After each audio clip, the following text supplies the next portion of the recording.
Oi, pessoal! Hoje a nossa aula é sobre oxigênio-terapia, mais uma etapa de conteúdo teórico para daqui a pouco a gente se encontrar no laboratório. Vamos lá!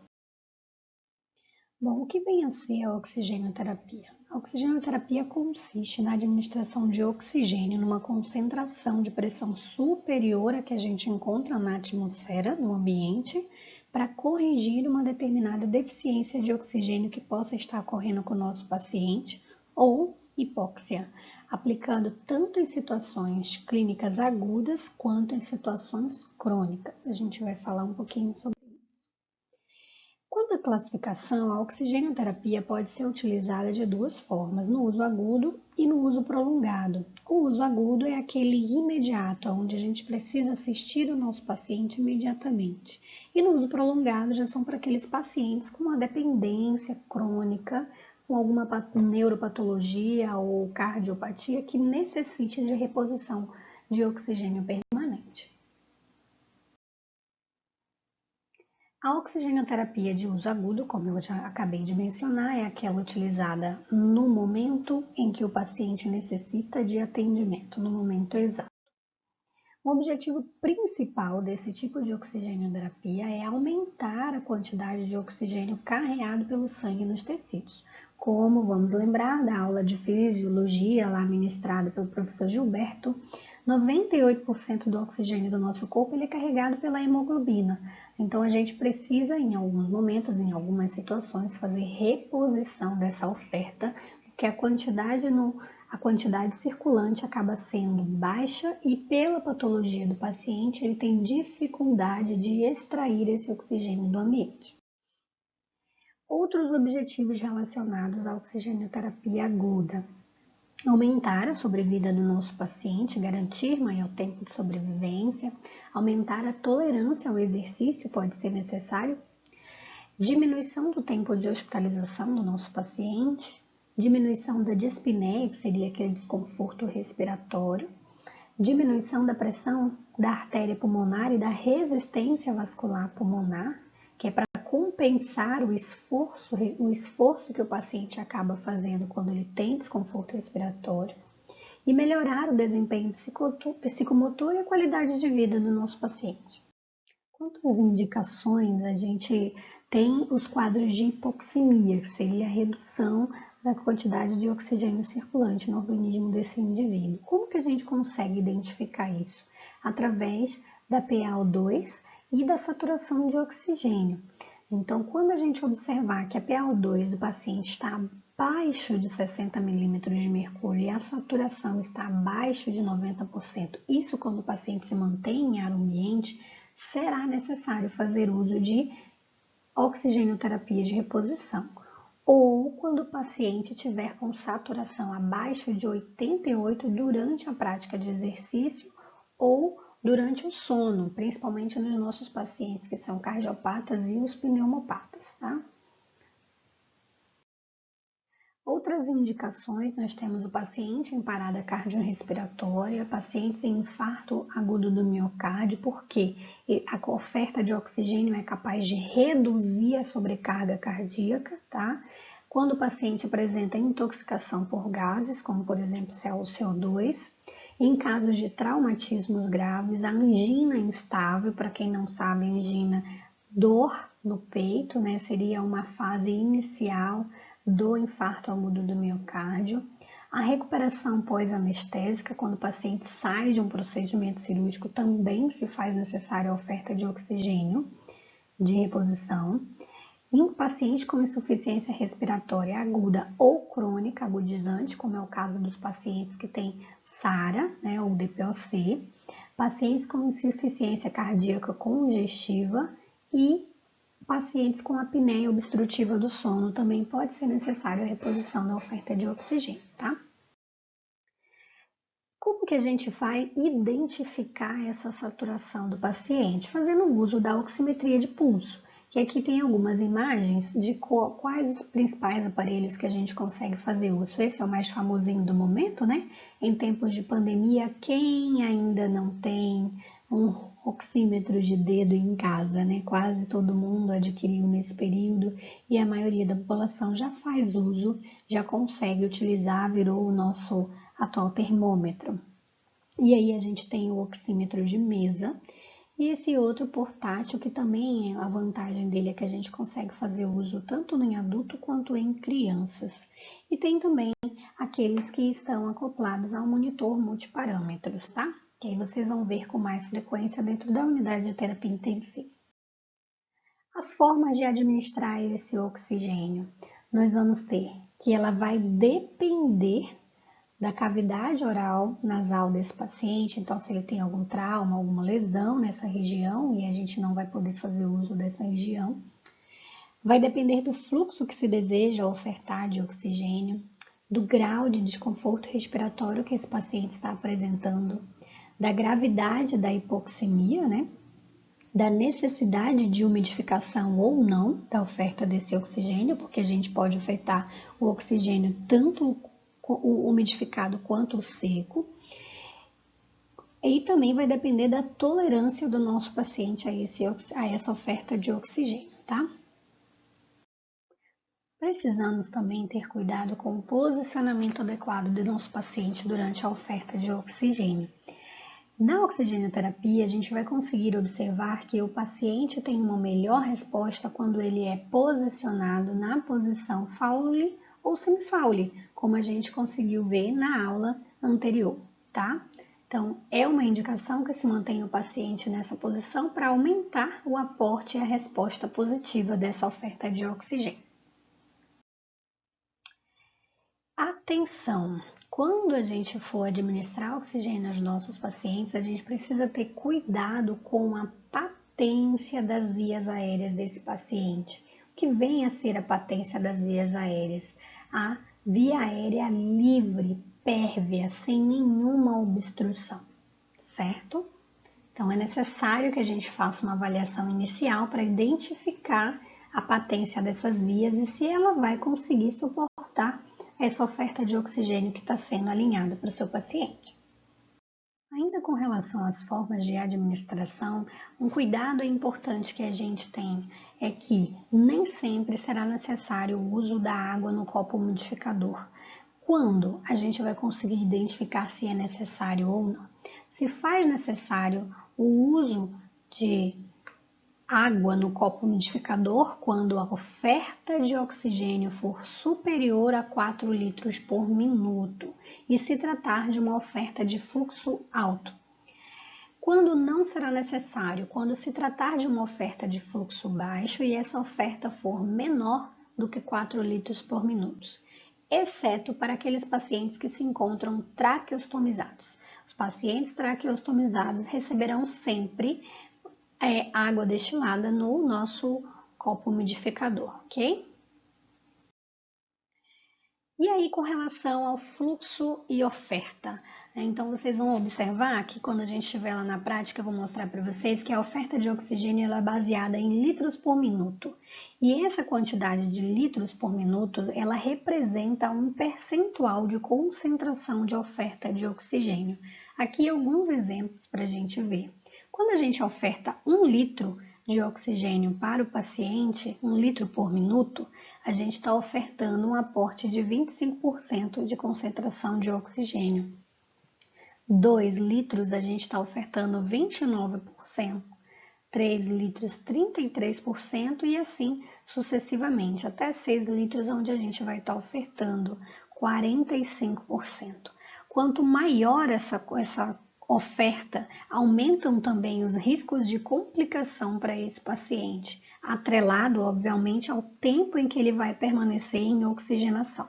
Vocês vão estudar isso mais profundamente no módulo de paciente crítico, onde vocês vão estudar terapia intensiva e urgência e emergência. E aí, um outro cuidado importante na hora de administrar esse oxigênio e fazer o uso do copo umidificador é quanto ao uso da água para injeção. Vejam lá, água para injeção ou água destilada é o que a gente pode estar utilizando no nosso copo umidificador. Evitar o uso de soro fisiológico, tá? Com concentração a 0,9%, porque esse 0,9% representa uma concentração de cloreto de sódio e isso pode trazer complicações para o nosso paciente. Então, a gente vai fazer uso da água para injeção ou água destilada. Ainda quanto às formas, a gente tem os instrumentos que a gente vai utilizar para administrar esse oxigênio.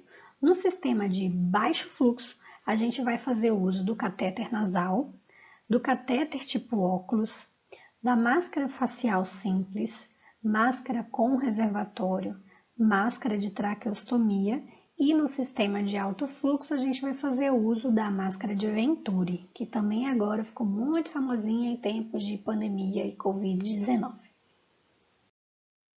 O sistema de baixo fluxo. Primeiro é o catéter nasal, ele vai ser introduzido, vejam, é um material de silicone, esse nós temos no nosso laboratório, vocês vão conseguir visualizar ele.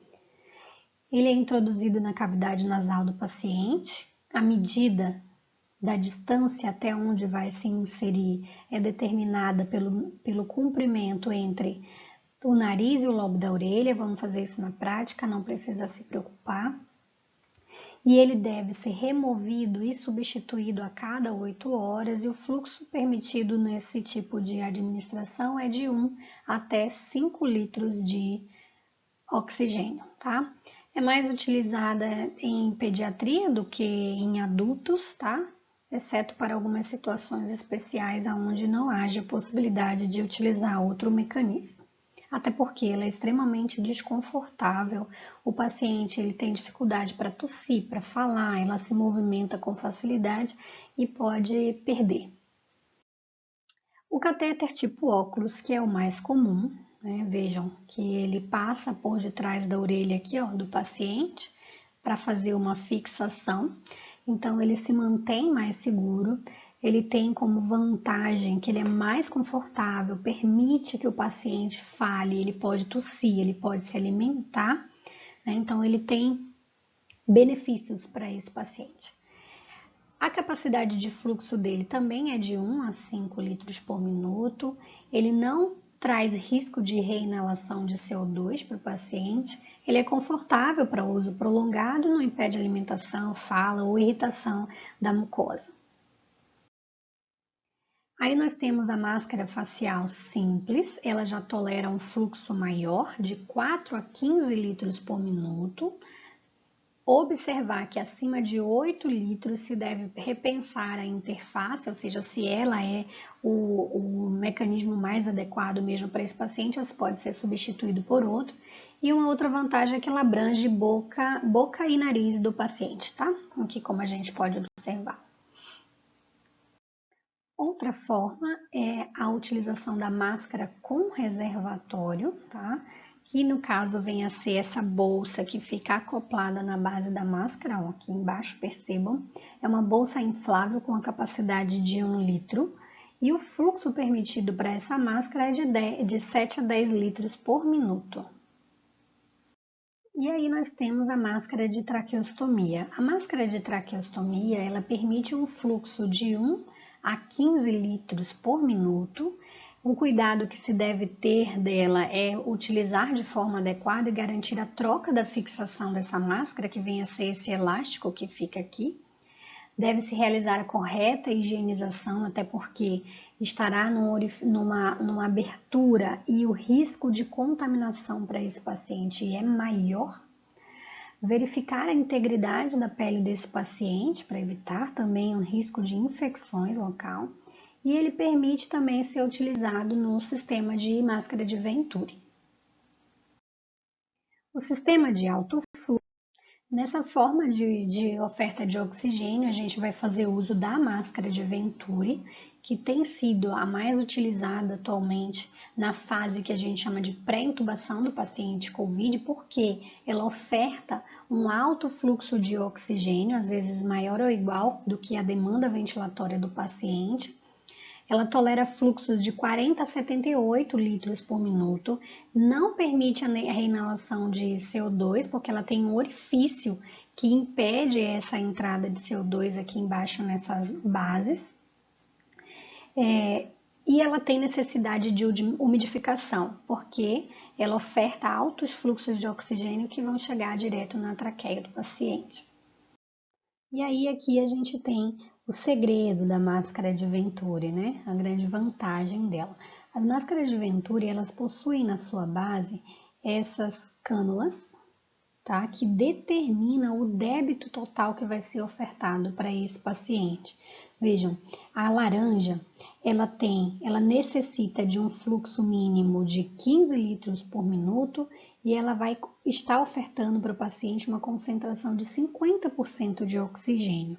A rosinha, ela também necessita de um fluxo mínimo de 15 litros por minuto e ela é capaz de ofertar 40% de concentração de oxigênio para o nosso paciente e assim sucessivamente. Então, e aqui o orifício, ó, percebam que ela tem esse pequeno orifício aqui que impede a entrada de CO2. Então, a gente vai estar ofertando para o nosso paciente oxigênio puro e em altas concentrações. E aí a gente tem a nebulização e a aerossolterapia, ou aerossolterapia, né? Que é um método de administração direta de oxigênio utilizado para o tratamento de doenças respiratórias. Ele tem uma rápida ação medicamentosa, né? Inalatória, porque a gente oferta isso naquela névoa que se forma na nebulização. Ela diminui os efeitos colaterais da toxicidade sistêmica por via oral, quando você faria esse uso do medicamento oral, né? Ela é passível na utilização de broncodilatadores, anti-inflamatórios, antibióticos e mucolíticos, tá? Algumas observações sobre a nebulização ou aerossolterapia é que a medicação inalatória que vai ser utilizada na nebulização, ela é também utilizada através da boca ou da cavidade nasal ou ainda por traqueostomia, poderá ser realizada dessa forma. Ela utiliza do ar comprimido, porque através dessa oferta de ar comprimido, regulando-se pelo fluxômetro, é capaz de produzir a névoa, que é por onde passa a medicação.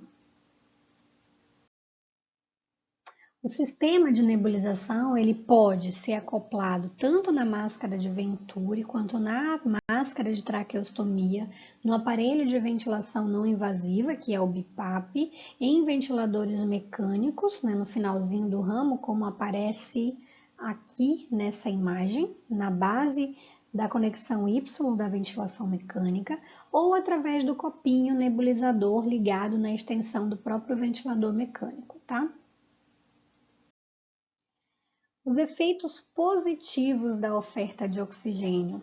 A gente tem, o primeiro deles é a melhora da troca gasosa pulmonar, a melhora do débito cardíaco do nosso paciente, a diminuição da pressão arterial pulmonar, a diminuição da resistência arterial pulmonar e a diminuição do trabalho da musculatura cardíaca desse paciente, o que vai garantir para ele uma recuperação mais rápida. E aí, com relação aos efeitos deletérios do oxigênio, que seriam os efeitos prejudiciais dessa oferta, nós temos a relação entre o tempo e concentração desse oxigênio. Então, por quanto tempo esse paciente está sendo mantido em ventilação, seja ela invasiva ou não, mais a administração inadequada, né, que seriam aí os nossos erros de técnica nessa administração. Eles podem resultar em comprometimento do sistema nervoso central, respiratório e até cardiovascular. Ainda falando dos efeitos deletérios, nós temos que a toxicidade pulmonar e a FO2 acima de 60% por mais de 48 horas e a FO2 em 100% por 12 horas são capazes de provocar lesão cerebral.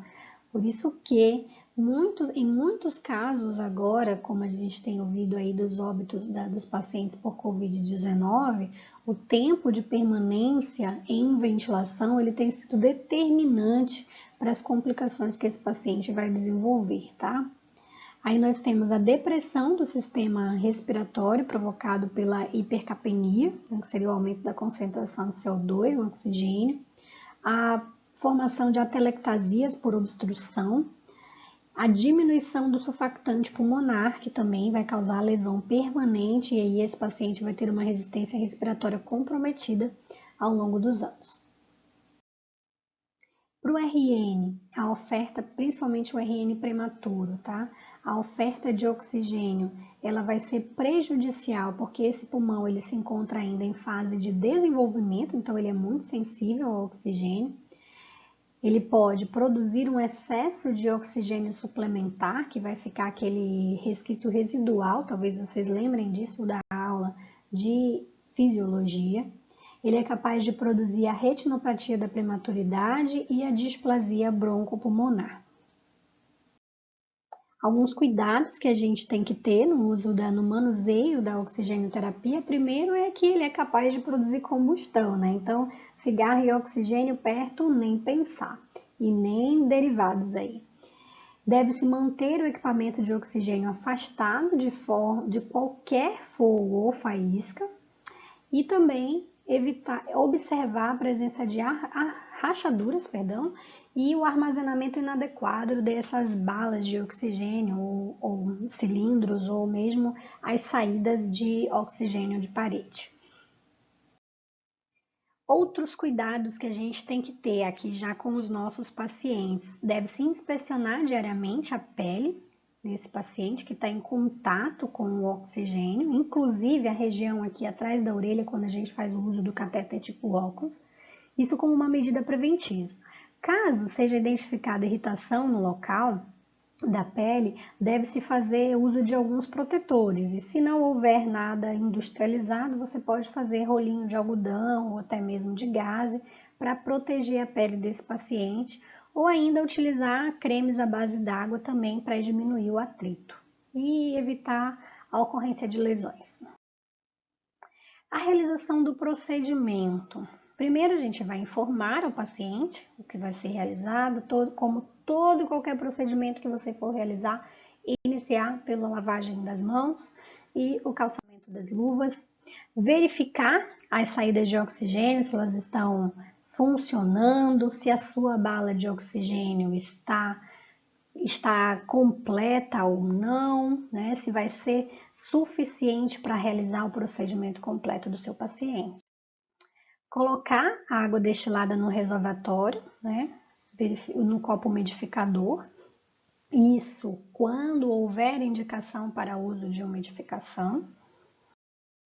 Ajustar a concentração de oxigênio fazendo uso do fluxômetro, isso eu vou mostrar para vocês lá no laboratório. A gente vai ver os detalhezinhos do manômetro, como identificar se a bala está cheia ou não. Aí aqui no fluxômetro a gente vai identificar os volumes de oferta de oxigênio, tá? Colocar a máscara ou o catéter do paciente, manter o paciente numa posição confortável. Depois de iniciado o procedimento, você vai recolher o seu material, lavar suas mãos novamente, fazer registro. Também já vimos isso aqui, já falamos um pouco sobre a importância desse registro que não está escrito, não foi realizado, lembrem sempre disso. E outras recomendações é trocar o sistema de umidificadores, as névoas também, que são os nebulizadores, né? E o catéter nasal a cada 24 horas. Trocar nebulizador a cada 12 horas, ok? Isso se você estiver fazendo uso, obviamente, para um único paciente, né? Muito obrigada, até mais tarde, a gente se encontra no laboratório.